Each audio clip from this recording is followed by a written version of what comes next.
like when you leave this earth, Mhm. right? When it is lights out, game over, what do you want to be remembered for? Yeah, that is incredible that you asked me that because the morning after the miscarriage happened, and it literally, like, I swear to God, I woke up that day and the birds were not singing. I mean, it was literally like the world was dead. Like, it was like everything was very still. It was an especially quiet morning. I was by myself. And all we had from that experience was bills and one sonogram.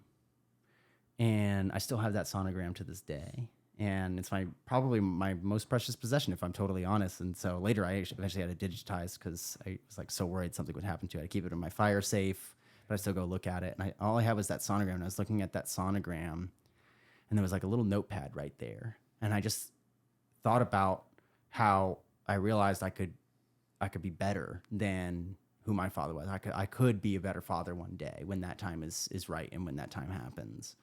Um, and that very question came to me, and I wrote on that piece of paper, and I still have that on my fridge. I'll send it to you when I get home. I still have that little piece of paper. I wrote it in all caps. I said, "What kind of man do you want to be remembered as?" And that is the question that drives basically every decision that I do and make, was that question. Because that's what I realized, like, when you do leave this earth, that's all you leave behind is a legacy. Um, Everything else goes, and you can't take anything else with you. And the only thing you kind of can hold on to is that legacy about yourself, and that's what people will remember. So yeah, everything I do is predicated on that question, which is so amazing that you just asked me that. So yeah, it really came down to, I have all these nieces and nephews. My oldest nephew just turned 18, which is like crazy to think about. I'm like, yo, like this, he's like a young man now, like, and I remember when you were born, like it's like, I'm getting old enough to have those experiences too. And realizing that like this next generation of my family, like that's what I'm going to leave behind too, is like eventually with my children, but with my nieces and nephews at least, and one of my nieces, we have the same birthday. So I feel like very connected to her. And yeah, so everything that I do and everything that I'm doing with starting companies, making money, investing money, trying to like build generational wealth is for them, is for the next generation of my family. And it's something that I'm also inspired by like my grandfather and his story to do, coming from like literally dirt, like dust, to where he ended up in life. It is just like very inspirational to me. And everything's predicated on that. So like every, in every like operating agreement that I write for a business, or like that, me and my brother wrote for our business, is in there that like it's built on values, and it's built on the values of our family and wanting our family to do well for generations beyond us, because that's all you can really leave behind. My grandfather's gone. He's not here anymore.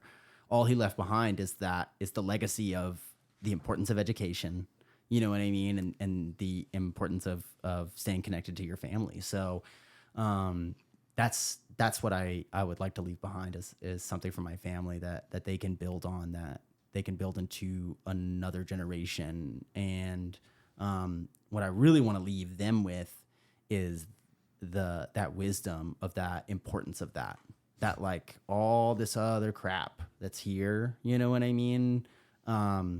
Is really meaningless next to like this thing that we call family, which is really these connection points between human beings, you know what I mean, that we sort of intrinsically have, and that's all you have. So yeah, that's what I want to leave is that legacy, not just of like monetary success, but that legacy of wisdom, and for that to be impressed upon them, for them to realize that's what's most important, and that everything that they do, and even like the monetary success that they chase, which I like, we live in that kind of world, like they're going to have to, right? That it should be done selflessly for everybody else, for everybody that's going to come after you, and the people that are going to come after them. You know what I mean? Like my grandfather never met any of my nieces and nephews, right? He met us as grandchildren, but not as great grandchildren. But he still, in a way, he did that for them. Yes, he did. Right? And so like I'm doing it for people I'll never meet. And there was a saying, and I'm going to get this wrong, but the wisest men plant trees under which the shade they shall never sit.